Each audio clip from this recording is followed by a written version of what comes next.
defeat on the battlefield or a collapse in the political system, at least from my standpoint. So I'm very happy to get your take, John and Alexander, what is actually happening in Ukraine these days, because there has been a gradual unraveling for a while, but what's happening now seems to be, yeah, something new.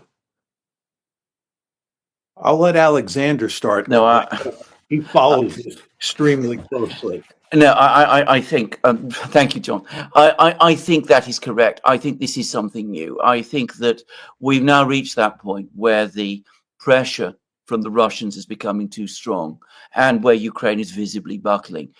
You remember that back in the summer of last year, we noticed that the pace of events seemed to be accelerating. Well, it's accelerated much faster and further since then.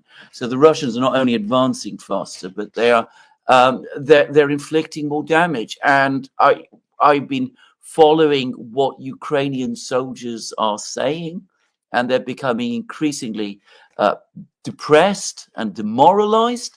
And most incredibly, and something that I've never happened at any point in the war, I've been in touch with a soldier who is fighting for one of the very, very well-known nationalist brigades.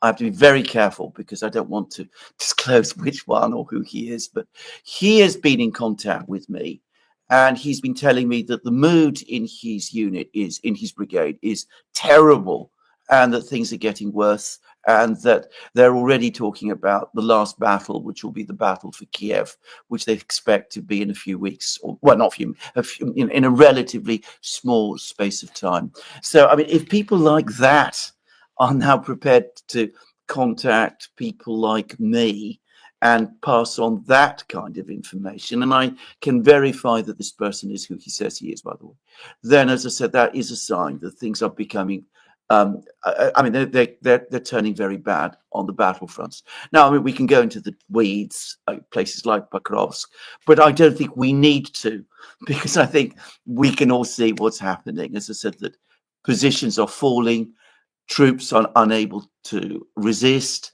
There's shortages of everything: drones, ammunition, everything you can think of. The claims we were hearing a few weeks ago that the drones are going to hold the Russians back by themselves are visibly untrue. And we can see that on the battlefronts. And as Glenn said, the political situation in Ukraine is deteriorating also. Just to pick up on that, I was looking at the Kyiv Independent, which always puts the best possible spin on what's happening on the battlefield. And they had an article on Pokrovsk, and the person who wrote it had gone there for a visit. And it said explicitly in the article that this will probably be the last visit to Pokrovsk by someone from the Kyiv Independent. And in effect, that person was saying that Pokrovsk is going to fall. And as we all know, Pokrovsk looks like it's going to fall rather quickly and rather easily. You have the sense that if this battle for Pokrovsk had taken place a year ago or 2 years ago, it would be a knockdown, drag-out battle, and that the Russians would have great difficulty just penetrating into the city. But that is not what is happening here. The defenses in Pokrovsk are tenuous at best. They may put up something of a fight, but it's not going to last that long. And of course, similar things are happening all along the front. And as Alexander has pointed out on numerous occasions, as you move further west, the defensive positions that the Ukrainians will be fighting from are much less effective than the defensive positions they have been fighting for. This is why they have fought like wild dogs to defend these cities and these positions in the easternmost parts of Ukraine, because those are the most those are positions that are the most suitable for defense. So once places like Pokrovsk and Chasiv Yar fall, the Russians are going to have a much easier time of it. And this is all happening at a time when the Ukrainian army is unraveling. And just to put a finer point on what Alexander said, I think there's sort of two dimensions to this. One is the material dimension, I mean, they have a shortage of shells. They have a shortage of armored vehicles. They're badly outnumbered in terms of drones. They don't have any glide bombs. The Russians have an abundance of glide bombs. If you look at the balance of infantry on the ground, it decisively favors the Russians. And I mean decisively. So that's the sort of tremendous material disadvantage that the Ukrainians are facing. But then there's the psychological dimension to this, which one could argue is the key. I think the Ukrainians are not simply getting desperate and deeply depressed because they're having trouble on the battlefield. I think if you hypothesize what the future looks like, what kind of support you can expect from the Trump administration going forward, how could you possibly be anything but profoundly depressed? The Biden pipeline is going to dry up very soon. That can't go on forever. And Trump has made it clear that he's not going to open up a new pipeline with a substantial number of weapons in it. Even if he wanted to do it, in theory, he couldn't do it in practice because we don't have the weapons to give. And all this talk about the Europeans filling the void is just nonsense. That's not going to happen. So if you're a Ukrainian fighter, you're going to say to yourself, what's the purpose of dying in a war that we're going to lose anyway? Why should I continue to fight? This is a lost cause. You could make an argument that maybe we can pull out a victory a year ago or 2 years ago. I know all of us didn't think you could make an argument, but a number of people thought you could make a plausible case. But anybody who's arguing that the Ukrainians can, stem the tide now and even reverse the tide is living in a dream world. And I think, that people on the front lines tend to be realists. There's nothing that focuses one's mind like someone shooting at you and trying to kill you. And, you begin to calculate what's going on here and where this is all headed. Anyway, all of this is to say, I would think that the psychological damage here, which of course is related to the material situation, I don't want to deny that, but the psychological dimension and the material dimension combined make this a hopeless situation for the Ukrainians.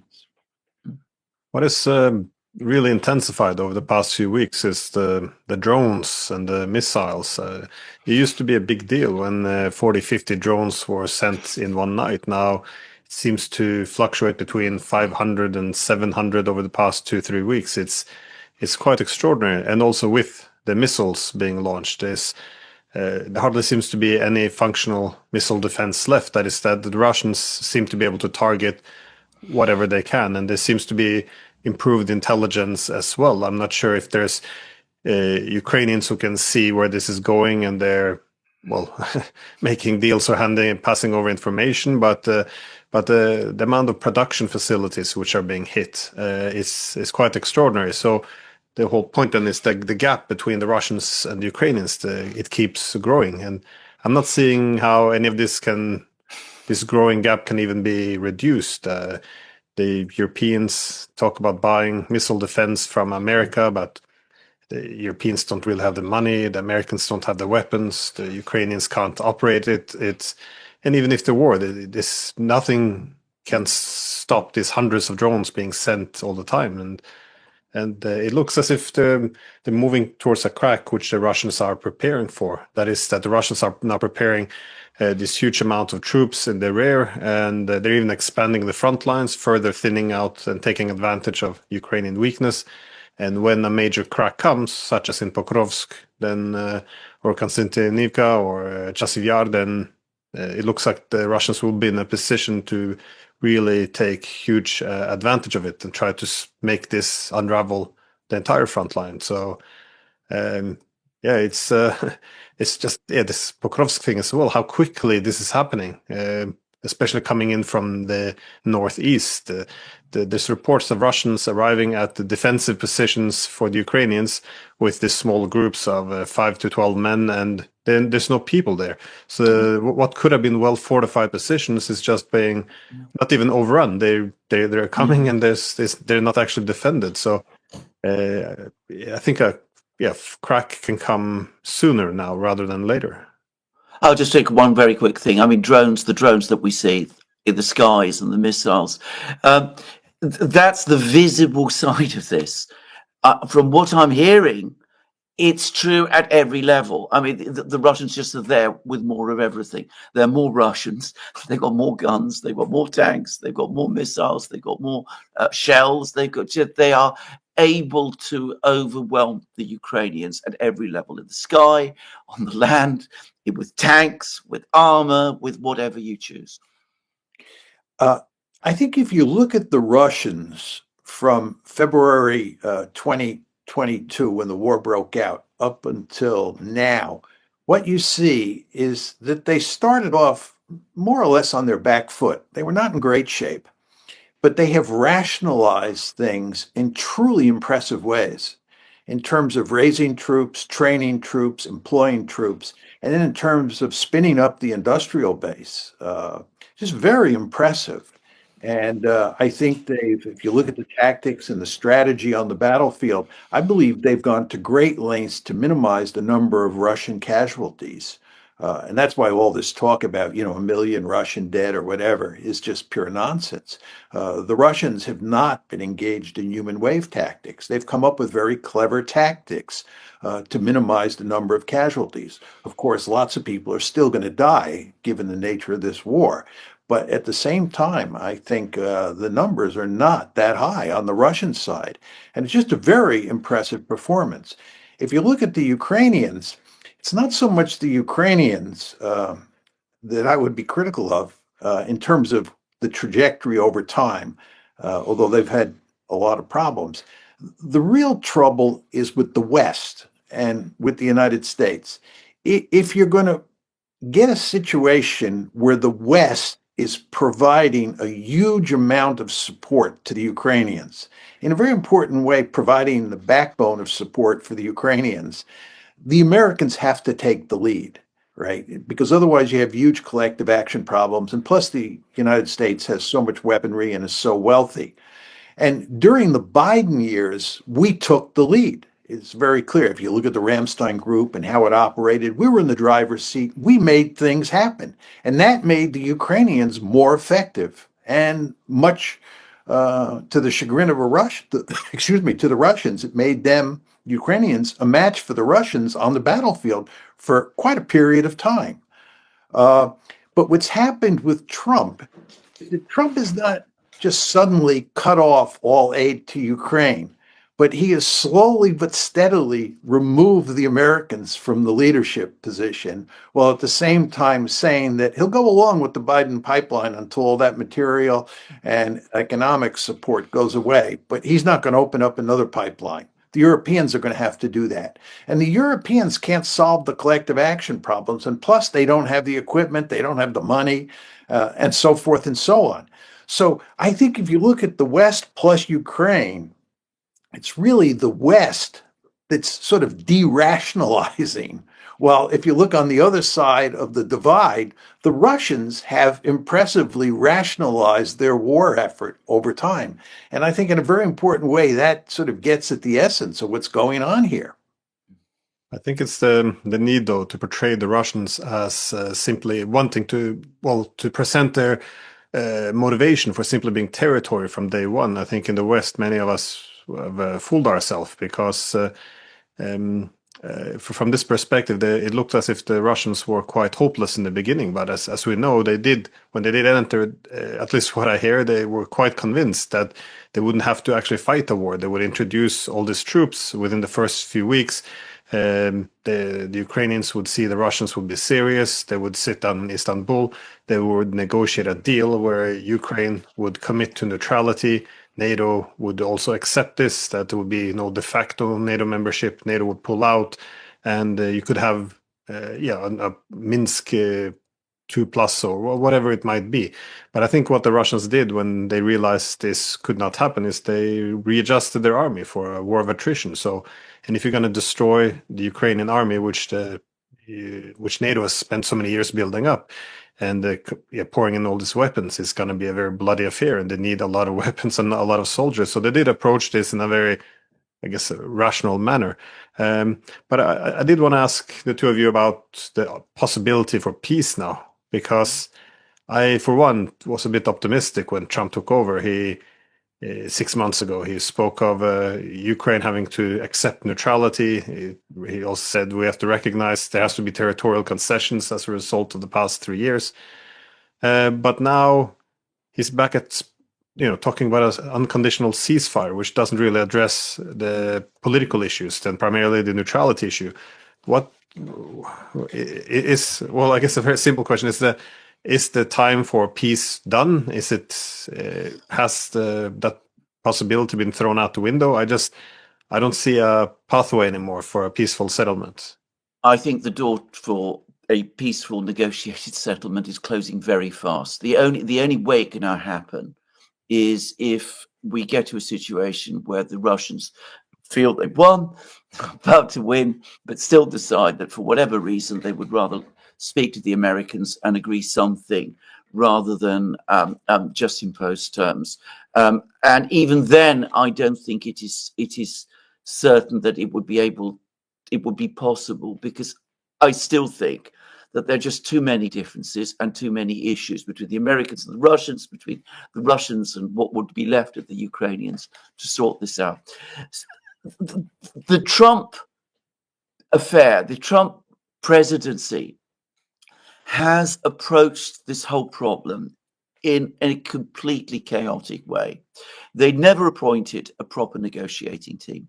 They tried to use one of Trump's friends as the chief negotiator. We said at the time, we did a program, when we did one of our programs, that wasn't going to work. They never sat down, conducted proper negotiations with the Russians in the way that, say, was done during the Cold War, during the negotiations in Geneva over the Korean War, or the negotiations in Paris over the Vietnam War, with a view to finding out what the Russians wanted, what they could be conceded, how an agreement could be reached. We had this strange idea of a ceasefire, freeze. Trump tried one thing, gave up on that, tried something else, had rows with Zelensky, had rows with Putin. There was never anything that came together and showed a proper diplomatic strategy. Now, in the absence of one, given that you are in this moving situation, which is a war, inevitably the opportunity for a peace agreement was lost. And to be honest, I don't think it's coming now, at least not, as I said, until the war is won and the Russians decide what terms they're going to settle for once they've won. I make a couple points. I think there's no question that the Trump administration has pursued a chaotic policy toward Ukraine and toward Russia. One could argue they've pursued a chaotic policy on almost every issue, Middle East included. But just on Ukraine, the question of getting a peace agreement is a very simple one. The Russians have set down a set of terms. As we all know, they did that last June 14th. And those terms, at least the main elements of the deal that they spelled out, are non-negotiable, period. And we simply refuse to accept those terms. As best I can tell, we refuse, and here I'm talking about the United States and the West more generally, we refuse to acknowledge those terms. The whole discourse pays hardly any attention to those terms. What we talk about is a ceasefire.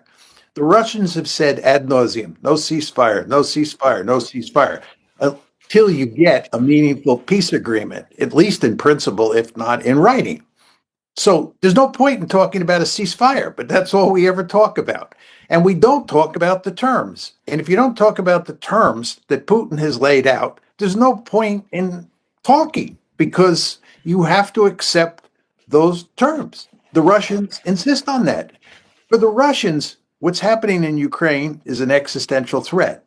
The problem is that most people in the West can't get this through their thick skulls. They just don't understand that this is not about territorial grabs or the fact that Putin wants to be Peter the Great or whatever.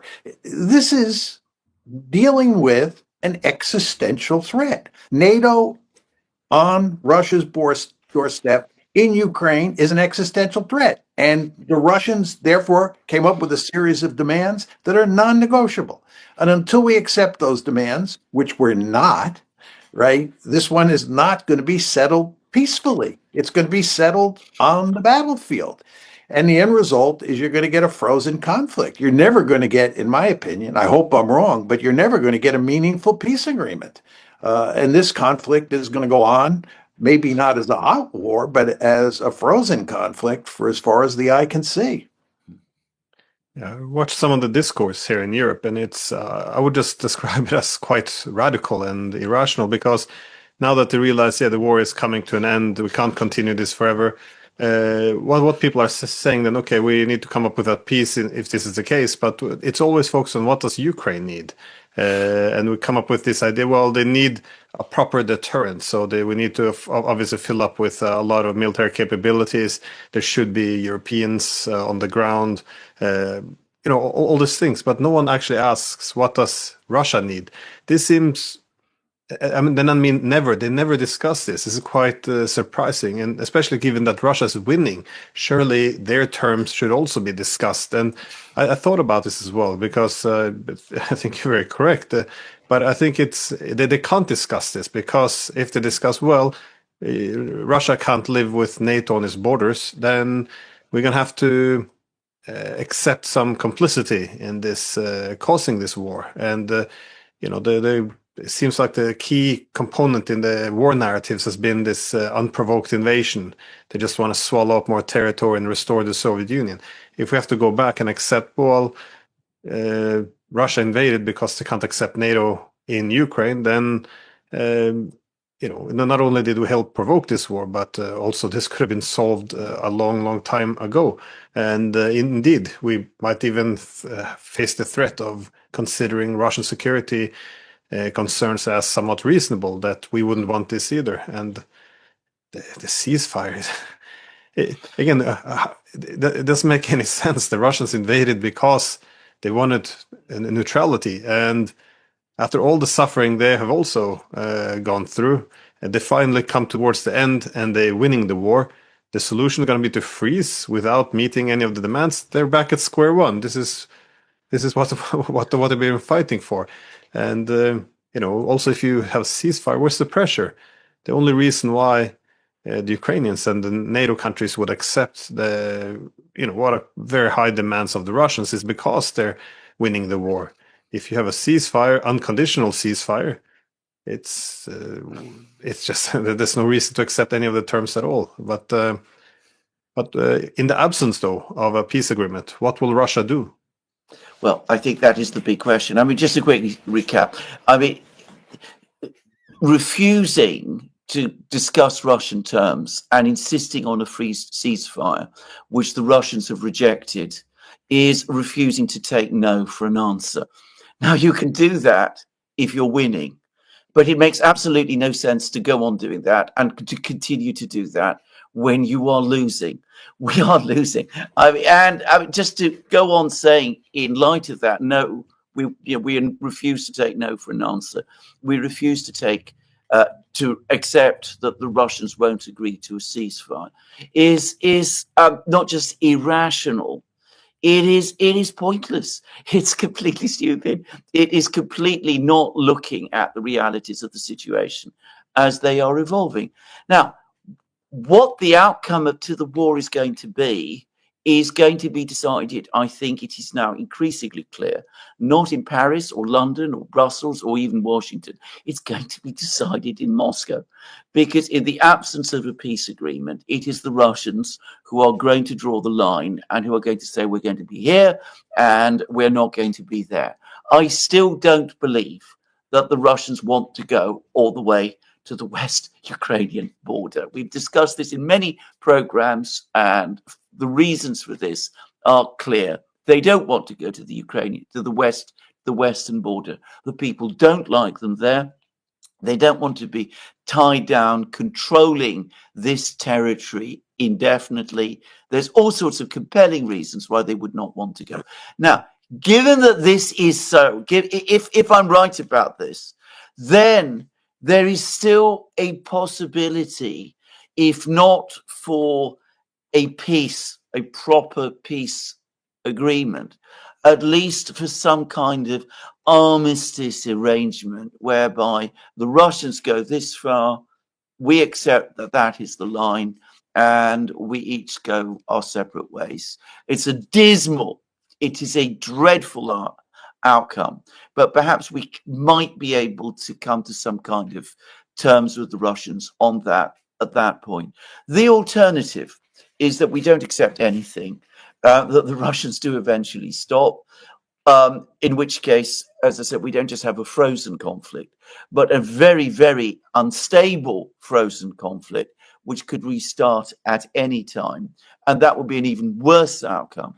Or worse still for everybody, the Russians decide that is an intolerable situation. They can't allow any uncontested territory beyond the areas that they control. They may not want to go all the way to the west. They might not want to take Lvov or all of these places, but they might decide that they have no option but to do that with all of the dreadful consequences for them and for us, which would follow. There is no good outcome to this conflict for anyone now. That, it seems to me, is where we are. Yeah, I agree with that. I agree with everything you said. I was going to ask a question, which you, in a sense, answered, Alexander, but I'll ask it anyway. Maybe we can go into a bit more detail, and Glenn can give us his views on the question.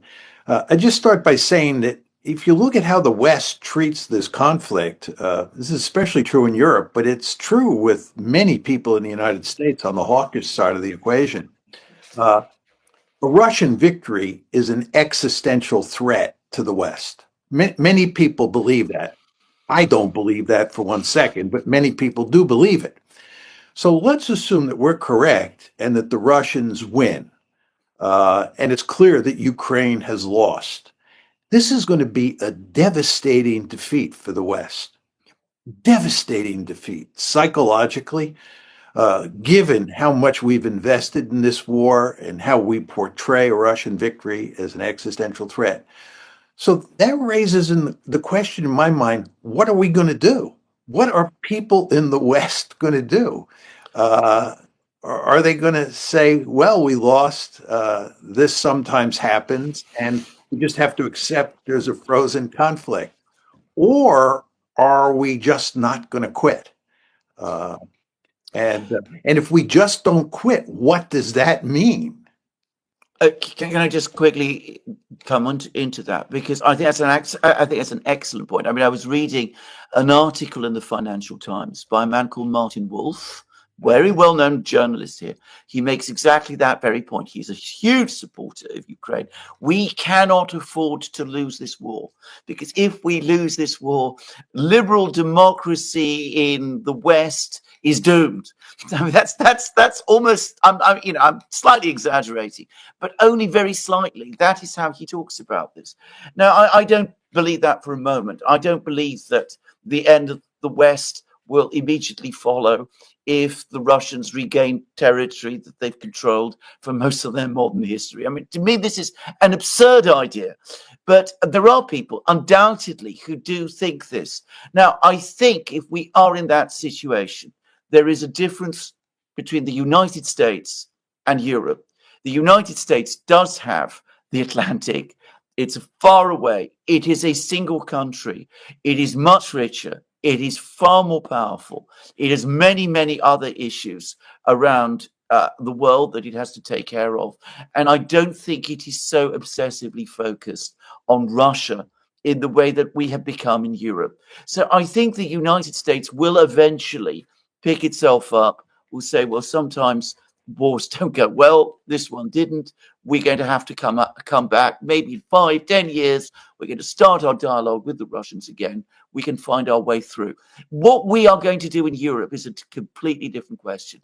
Now, there is a lot of talk about remilitarization, about Germany building up its forces, about doing all of these things. These all look very unrealistic and bad plans to me. But if we continue in that direction, if we continue to frighten ourselves in this way, then our future in Europe is going to be bleak indeed, because our economies are going to continue to buckle under the strain of all of this. I was reading that um, energy costs in Britain are 4 times greater than they are in the United States. And the article didn't say why. It's not difficult to see why. It's because of this rupture in Europe, in the continent, that oil and gas flows from Russia have now been interrupted. And we'll get deepen our underlying problems, and at some point we're going to find ourselves in a very, very deep crisis. Now, the alternative, and there's always alternatives, is that eventually some kind of sanity will prevail. We will come together, we will put aside these nightmare fears, and we will start to reach out to the Russians and try to establish a dialogue with them, as we did during the Cold War. Maybe the Americans will help us to do that. I'm not confident of it. The panic, the hysteria, the anger, the fear, all of those in Europe are so strong, difficult to see us escaping this anytime soon.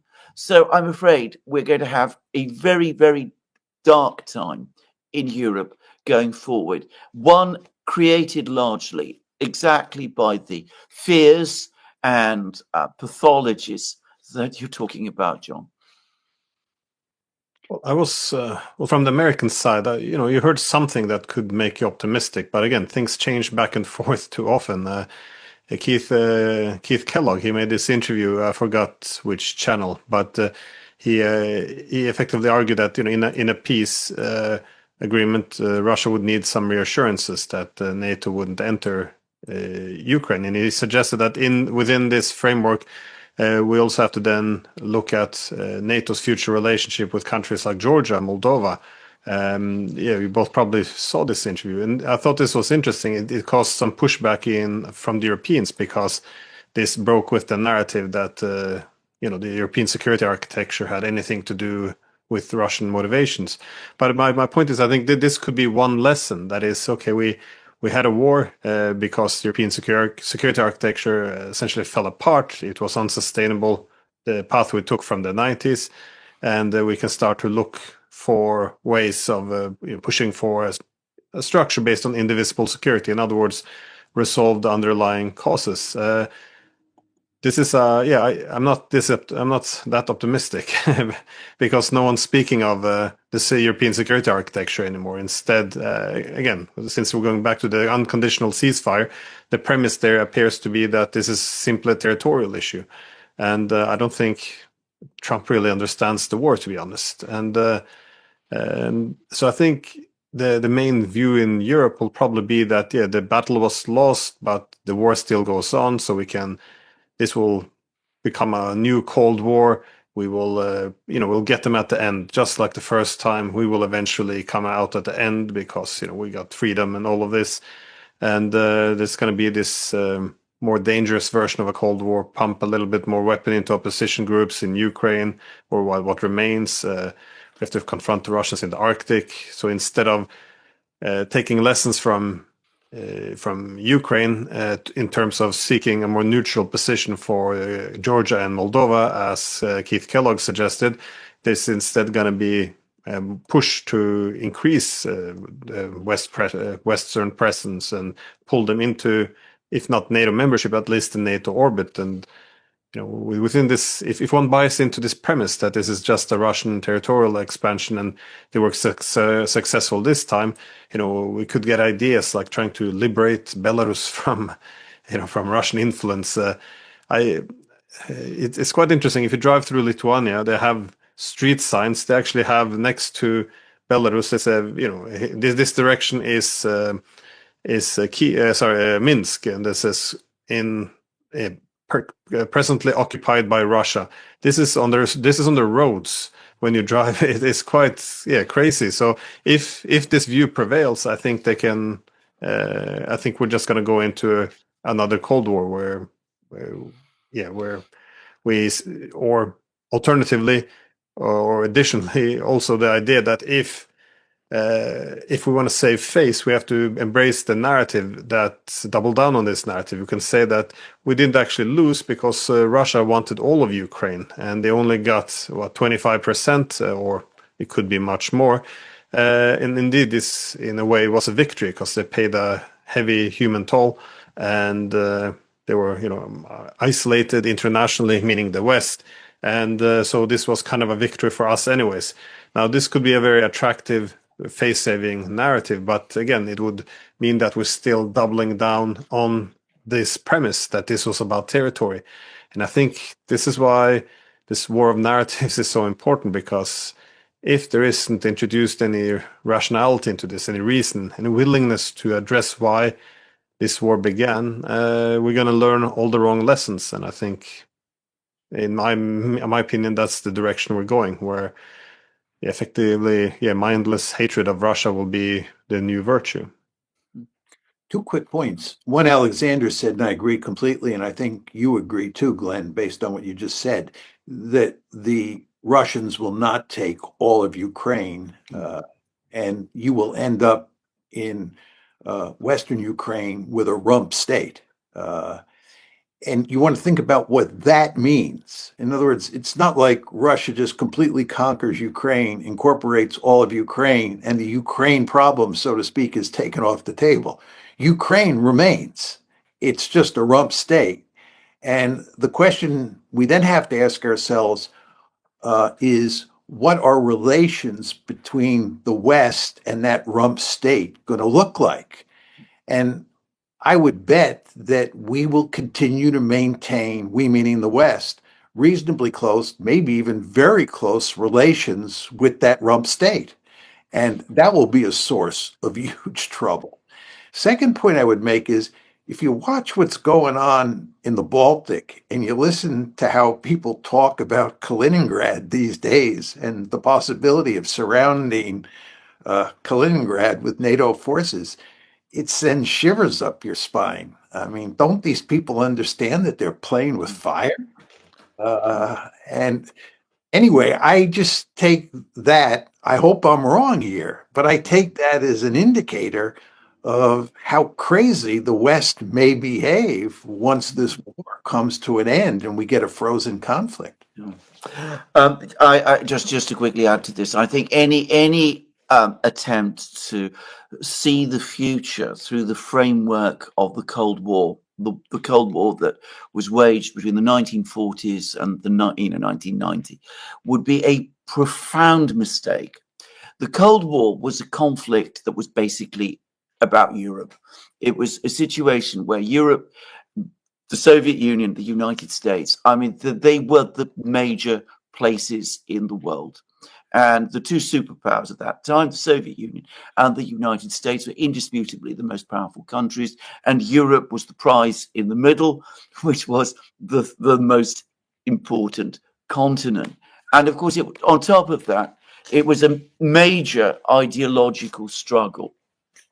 If we suppose that because we were successful in that Cold War, we're going to be successful in whatever types of conflict are going to happen in the future, we are blind to the reality that the world is different, that Europe is far less important today than it was in the 40s and 50s, that the United States inevitably is going to be thinking about other places. It's not going to be as focused on Europe as it was in the 50s and 60s and 70s and 80s. It's got to think about the Asia Pacific region. It's got to think about the Middle East in ways that it simply didn't do at that time. And Russia, obviously, is not the same place that it was in the 40s and 50s and 60s. It's different again. So we will not be refighting the same struggle, expecting the same outcome. On the contrary, if we lock ourselves into these fantasies of, saying to ourselves, one day we will liberate Minsk, and one day we will liberate Donbass and Crimea and all of that again, then all we are doing is we're locking ourselves indefinitely, not just into a conflict, but into a conflict that is going to marginalize us even further in a world in which we are already a much smaller part. I think this is something people in Europe need to understand, and perhaps people in the Baltic states most of all. About the Baltic, we're both absolutely right. The things that people are saying about Kaliningrad are off the scale insane. I think that one almost gets the impression that there are some people who almost want a war with the Russians in the Baltic. And all I can say about that is that, I mean, that is the last stage of madness. If we start getting into a war there, I mean, what we've been through in Ukraine is going to look like an overture to an opera with a very, very dramatic outcome. What will this mean for NATO? That would be interesting to me, because for some, then mainly the Americans, it looks as if they do still have an interest to normalize relations with Russia. As Alexander said, we don't. Well, the United States have to adjust to this multipolar world. They have to make priorities. They can't be everywhere at all times. When you have many centers of power, you don't want to push necessarily the Chinese and the Russians too close together. So it would make sense for the United States, at least to have some bilateral relations with Russia, to shift its priorities and resources to Asia. But meanwhile, in Europe, you have, I would say, the Baltic states. They finally have the entire political West hating Russia as much as they do, and this is, I think, also for the Europeans, keeping NATO alive. You need that external adversary, and Russia plays that part quite well in the minds of the Europeans. So, if this war comes to an end now, what will this actually mean for NATO? It doesn't seem. I mean, it's not either it remains or it collapses. It could end up in some weaker form, but surely this is a wider collapse of the European security architecture. I would think so, at least, given how much the Europeans have invested in this. I mean, we threw everything in gambling on this idea of defeating Russia. Well, I'll tell you, Glenn, if you read the papers these days, you see quite a few articles talking about nuclear deterrence for Germany. The Germans are talking to the French, and there's the whole question of whether the French nuclear deterrent can provide security for Germany. Even people in Germany are even talking about the possibility of Germany getting its own nuclear weapons. But they're basically saying that we can't count on the American nuclear umbrella anymore. And the American nuclear umbrella is at the heart of the security guarantee that is built into NATO. And if that is going away now, it's only going to erode further in the wake of a Ukrainian defeat and a Russian victory.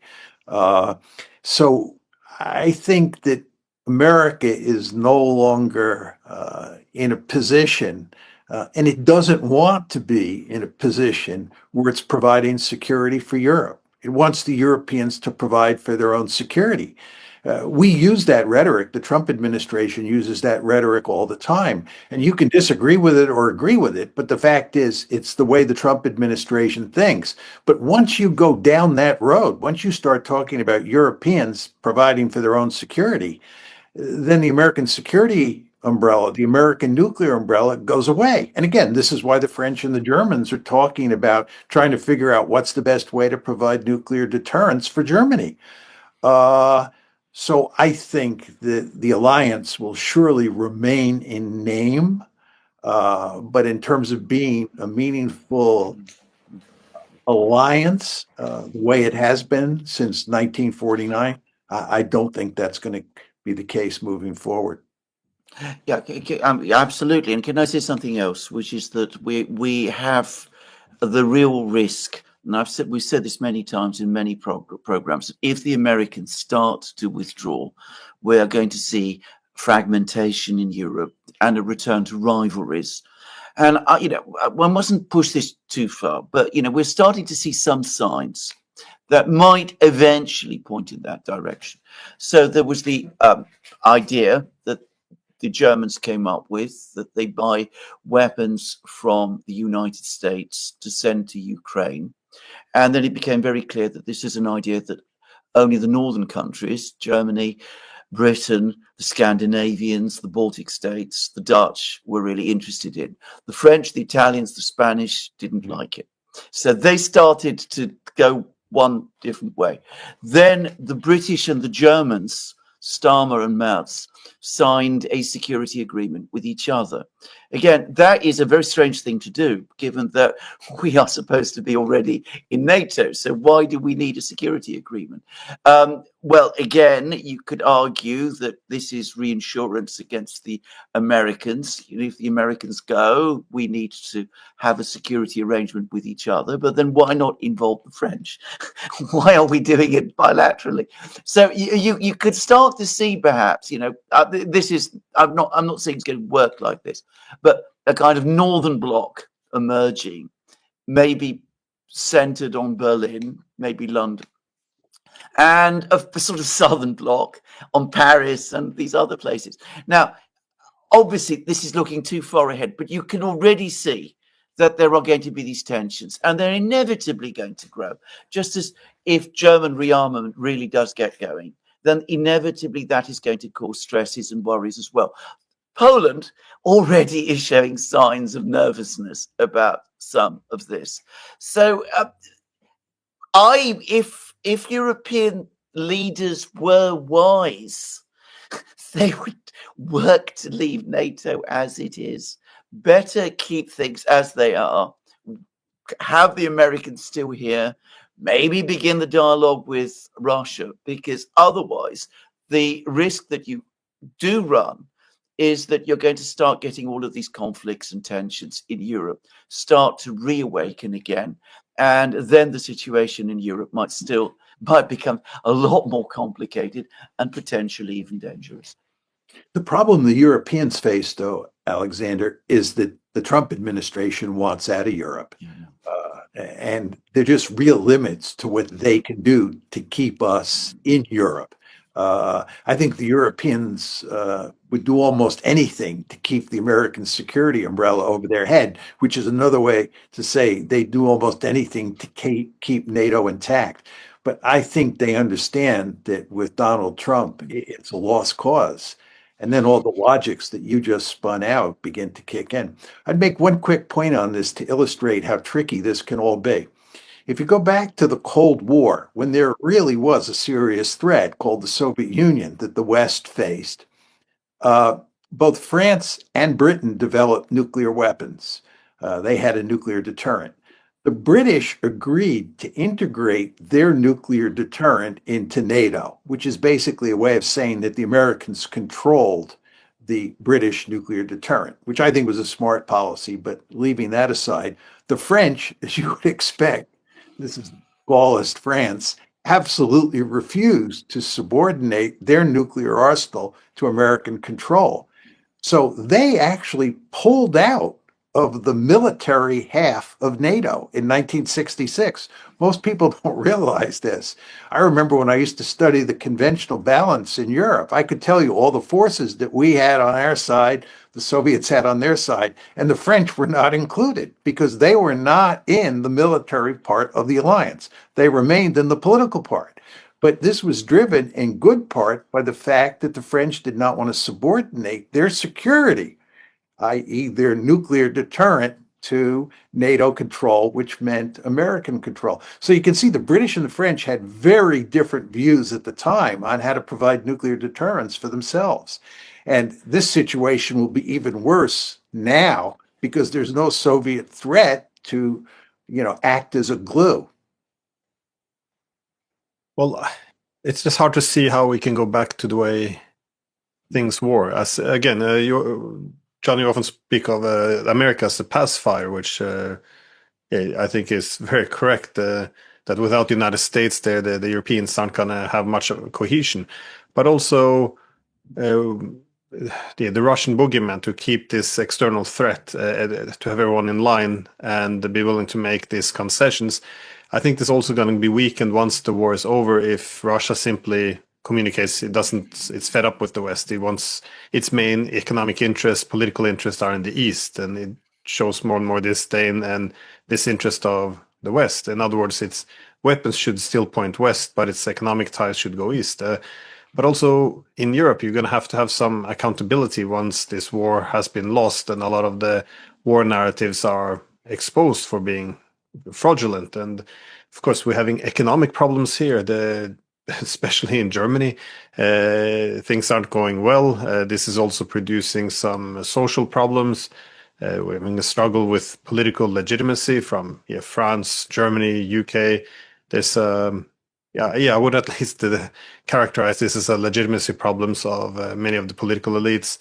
And it's just hard to see why the Europeans wouldn't turn on each other once this war comes to an end. And all these plans of, well, if the American leaves, Germany can militarize. But this is not, it is assuming that the rest of the Europeans will be comfortable with this, this new Germany. And again, this is not the Germany of 5 years ago. This is a Germany which having huge economic problems. A Germany which now envisions prosperity through some military Keynesianism, wanting to be a huge military power in the center of Europe. Not everyone in Europe is quite comfortable yet with the Germans doing this. And also the growing disdain for political opposition, now banning the main opposition party in Germany. Germany talking about openly about obtaining nuclear weapons. They're already backing genocide in Gaza, and now they want to be the leading power in Europe to confront Russia. This just the idea that this will simply be a new version of NATO. I'm not really buying it. I think there's I think this can fragment very quickly and become very unstable. But again, these are realities, though. The Americans will leave. I think more and more are seeing the Europe as having delayed what they should have done years ago. Is this, we'll come back to Trump and the fact that he's now been president for 6 months. Is this the big message, in fact, of the last 6 months, that the Americans are leaving, in effect? Because Trump's been absolutely chaotic. His presidency says many different contradictory things almost every single day. But there is a kind of drift away. I mean, American forces, I understand, are actually being quietly reduced. The United States is clearly less engaged in the conflict in Ukraine than it was. Trump doesn't seem to be as comfortable with isn't as comfortable with the European leaders as Biden was. There's still, I think, some hope in Europe that Trump is the aberration. But for me, the interesting thing about Trump is that despite the chaos and the dysfunction and all of this, there's been a lot less pushback against some of the broader, currents of what he has been doing in terms of disengagement from Europe than you might have expected. I mean, if something like this had been attempted a decade ago, more than a decade ago, 20 years ago, there would have been a massive reaction against it in the United States. The Congress would have combined against it. The informed opinion across the United States would have rejected it, but that doesn't seem to be the case. So, I mean, is this actually the trend? Is this the major message of the first 6 months of Trump, at least in terms of foreign policy, that the United States is now disengaging from Europe? I mean, this is a question. I think that you're exactly right, Alexander, as to what's happening. And I think there are two factors at play that explain it. One is the Middle East and the other is East Asia. The fact is that the United States has just got dragged into a war with Iran. We went to war on June 22nd, and by almost all accounts, that one is not finished. And we're joined at the hip with the Israelis, and the Israelis are fighting wars here, there, and everywhere. And we pay lots of attention to those wars. We're backing a genocide in Gaza, which is a hugely consequential event for us and for the Trump administration in particular. So the focus is in a really big way on the Middle East. And of course, Israel, for all the reasons we fully understand, is of importance, great importance to the United States. So focusing on Israel has taken attention away from Europe and allowed us to drift away from Europe. And then there's East Asia. Thankfully, there is no crisis there, and there's no crisis on the horizon. But at the same time, the American newspapers are filled with stories about growing Chinese military strength in East Asia. China building a blue water navy, China becoming more aggressive in its behavior towards Taiwan, and so forth and so on. Sending a fleet around Australia and so forth and so on. So there's a sense that the Americans have to pay more attention to East Asia. And of course, they're now paying a huge amount of attention to the Middle East.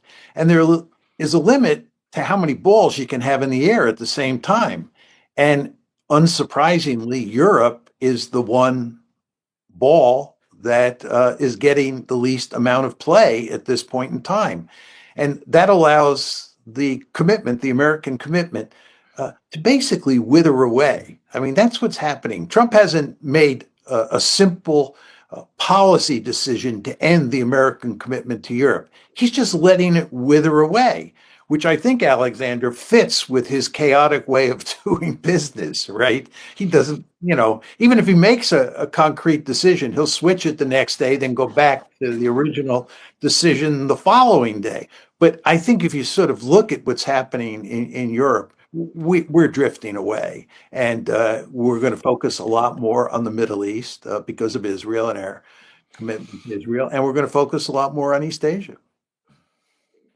I think again, the Europeans' prediction about what's going to happen with the United States, that they might be convinced to stay behind. I think they're misreading, because they're always very. I guess it's a very common problem in the world to focus excessively on the personality of leaders, and of course Trump is quite unique to this regard. But it is important to note that in the first administration of Trump, I mean, he's more of a transitional president.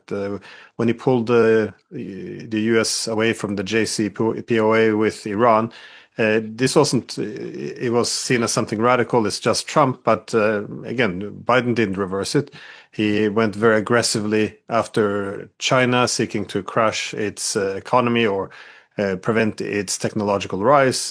This didn't get changed under Biden either. So I think we overestimate how much of this is about Trump, and as opposed to what is more systemic or structural, given that the world is becoming multipolar, and as both of you said, there's priorities has to be made, and there's also a sense that it's not getting necessarily better. Economically, the whole post World War II era, our economic system seems to be shaking in terms of just interest in things like U.S. Treasuries or bonds. I think many feel that this system, as Musk would say, they're speeding towards bankruptcy. There has to be some reshuffling. And I think after Trump is gone, the idea that we're just going to go back to the way things were, it's very flawed. And I bring this up because it appears to me that European policy is just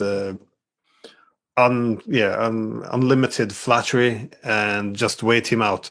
Just as Trump would say, kiss his ass as much as possible, and just get this 4 years over with, and then later on they can all write books about how they were able to manage Trump until he went away. But again, I think the policies will stick, because it's not all about Trump. I think some of it's Trump, but he's quite unique.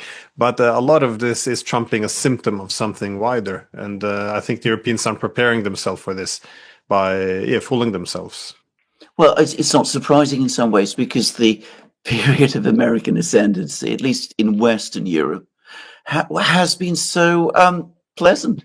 I mean, it's an incredibly pleasant, comfortable time relative to other times in European history. I mean, the period, especially the first 30 years after the Second World War, an extraordinary economic boom, an incredible increase in living standards, a massive political stabilization across Europe, an absence of war, an actual peace. I mean, people talk about Pax Americana, and of course, talking about the world at large, maybe one can understand why one should take that with, certain dose of cynicism. But in Europe, it was true. I mean, I lived it. I mean, I remember the 60s and, what it was like. John will remember it. In Europe, it was a very, very pleasant time to be there. And of course, there were the Americans, and they were keeping it all together. So, not surprisingly, given that this has been the reality of what we've lived through in Europe, there's a lot of people who just don't want to let it go, because we don't want to go back to the world where in a system where European powers are again in competition with each other, where there's a kaleidoscope of things, where there are economic stresses and uncertainties, where people have to decide whether to spend more on butter or on guns and all of those kinds of things. So it's not surprising. But the thing is, we need to understand that if the Americans are indeed leaving, which I think they are, then we have to develop policies for Europe and for the people of Europe, which take that reality as fact and start to work and try to find a way forward. And that has to mean talking with the other country in Europe, which remains a major power, and that is going to be Russia. Now, until we do that, we're not going to be able to stabilize and sort out our affairs properly in Europe. And we come full circle again to the conflict in Ukraine. Resolving the long-term relationship with Russia is absolutely in our interests, our long-term interests. And that means finding a long-term solution to the problem of Ukraine. Before we finish off, I want to just ask about Trump's first 6 months in office. It hasn't gone as expected. I know this would be a massive topic as a final question, but how do you see this 6 months? Obviously, he didn't finish the war in Ukraine. I think he was a bit too ambitious. He wasn't really able to end the forever wars in the Middle East either. The whole America first principle appears to be challenged. The tariffs, which as I'm a bit of a Hamiltonian economic nationalist, so I'm not that opposed to tariffs. I see them as being an interesting instrument if they're, very targeted towards some sectors for developing some technological sovereignty or industrial capabilities if they're mixed with subsidies. But again, this appears to only be used now as a big hammer against punishing, like a form of sanctions or core economic coercion. So I think it's abused. But how are you guys interpreting his first 6 months? Can it continue like this for another 3.5 years? I'll say a few words. Let me just start with the foreign policy front, which I think is not his biggest problem at the moment. But he's failed almost everywhere. He's failed in Ukraine/Russia, as we just talked about. Remember, he said he might even shut down the Ukraine war before he moved into the White House. He's not. He succeeded after 6 months. Then there is the Middle East. We're now in a war with Iran. Joe Biden had the good sense to avoid a war with Iran. The Israelis tried to bait us into a war on 2 occasions, and Biden didn't take the bait, and Trump did. We're still supporting the genocide in Gaza. The Israelis are still in southern Lebanon and in southern Syria, and we're supporting them there. And you want to remember, Trump went to war against Yemen and said he was going to deliver a decisive blow to the Houthis. And after about 30 days, he quit and said the Houthis won. And then there are the tariffs, which are hard to make sense of because he constantly goes from one point to another point on the tariffs. And where this all ends up, who knows? But it doesn't strike the vast majority of people who study these issues that this is a smart way to do business with regard to tariffs. So I think if you look at his performance on the foreign policy front, it's actually dismal. But I think his biggest problems are at home. And I think this Jeffrey Epstein business is a huge problem for him. Uh, and it's a huge problem because the MAGA base is consumed by it, and they are very angry at Trump. And if you look at the polling figures on Trump, he is sinking rapidly in the polls. I was looking at a CBS poll before. This is of 18 to 29-year-olds. In February, he had a 55% approval rating and a 45% disapproval rating. 55% approval, 45% disapproval. In July, the approval is 28% and the disapproval is 72%. That's a 54-point swing. And there are other polls that show smaller swings, but not by much. And there's just a lot of anger in the land. And a lot of it has to do with the Jeffrey Epstein business, because the Jeffrey Epstein business says a lot about the governing elites in the United States. And this is an issue that concerns the MAGA base and a lot of other people who think the governing elites are not only incompetent, but deeply corrupt. And this is, causing Trump all sorts of problems because of his close affiliation with Jeffrey Epstein. And then there's the whole business of that big bill, that big, beautiful bill that he just got passed in Congress. I was actually shocked by that bill in large part because it has a huge downside for the MAGA base. It's rich people who really should like that bill, not, people who are struggling to get by, struggling to put food on the table and pay their rent and get health care. I don't think that bill helps at all on that front. In fact, I think it's going to hurt people. And I've talked to a few people who were big Trump supporters who are now not so sure when they try to get, Medicare and have all sorts of problems. They're not happy at all. And these were former Trump supporters. So I think that it is likely, these things are hard to call, and Trump does have this Teflon effect.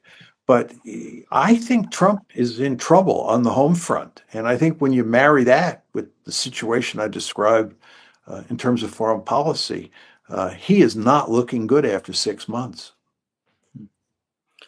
I would agree, actually. I think that he is badly misjudged the Epstein affair. I say that because, of course, I don't know what the truth about the Epstein affair is, but it politically, he needed to understand one important thing about Epstein, which is that he goes on constantly about Russiagate, this scandal of his first term. That's a scandal about him. As far as his base is concerned, the Epstein scandal, is a scandal about them. They are much more interested in it than the really very arcane questions of who bugged who or what went into a intelligence community assessment that was published in January 2017. That really isn't something that people outside a very small ring really concern themselves about. But Epstein is something that they can relate to and understand for exactly the reason that John said, that there is this widespread perception that there is corruption within the political elite. And one of the reasons why people backed Trump in the first place was that he persuaded them that he was not part of that political elite and that he would go into Washington and would somehow defeat it. And as he said, drain the swamp. Well, he seems to be doing the opposite. And that is, I think, incredibly corrosive to his overall policies. I think the other thing I have to say is that his whole governance style is so unstable and chaotic that it is inevitably going to generate more and more political resistance and more problems, because for every person that he must be making happy with any particular move that he does, like the big beautiful bill, he's going to make other people much more upset, and eventually that is going to start to weigh him down, and it's going to make governance of any kind all but impossible. I have to say, it says an awful lot about the United States that despite having a president as chaotic and disruptive as this, the government machine continues to function. I'm not sure that would be true in some other countries.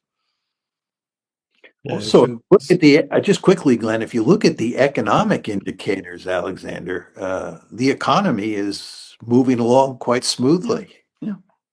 Yeah. No, I just wanted to add, I think, one shouldn't underestimate the stability of the American institutions, as you said, with all this political chaos, all this economic uncertainty, and still things are running. So it's, not to be underestimated. I also very much agree that, that all of this is now catching up. I think many people are willing to think that perhaps there's a great plan behind some of this. He's gonna end the Ukraine war, or he's gonna end the conflicts in the Middle East. It's we're not seeing the full picture yet.